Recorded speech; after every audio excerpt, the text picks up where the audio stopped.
Psalm 122 verse 1 says, I was glad when they said to me, let us go to the house of the Lord. And I think I've said before in these devotions that I really enjoy going to church. That has been the pattern of my life since I was 7 days old. And there have been very few weekends when I haven't found myself in church.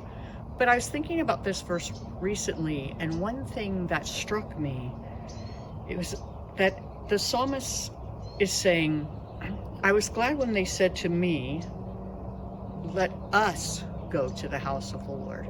He didn't say, I was glad when they said to me, you can go to the house of the Lord, but that there was this community, this togetherness, that the people of God were going to the house of the Lord together. And, there is an old, I don't even know what you'd call it, a pastor's little funny gimmick that says the word church and says, it isn't the church unless you are in it, because otherwise it would just be CH. You would be missing. But the real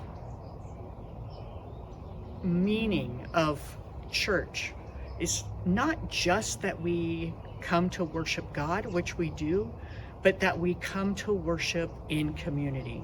All throughout the week, we have the opportunity to worship God independently, to work on our relationship with Him as individuals.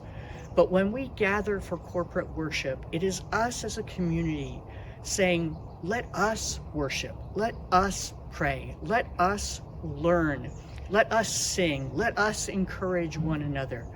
And that corporate part of church is what I really love. And so I would encourage you today, if you've gotten out of the habit of being in church, if you've never been in the habit of regular attendance, of building relationships with the family of God, then I would encourage you that when the next time comes, let us go to the house of the Lord, and let's be glad together that we have that invitation.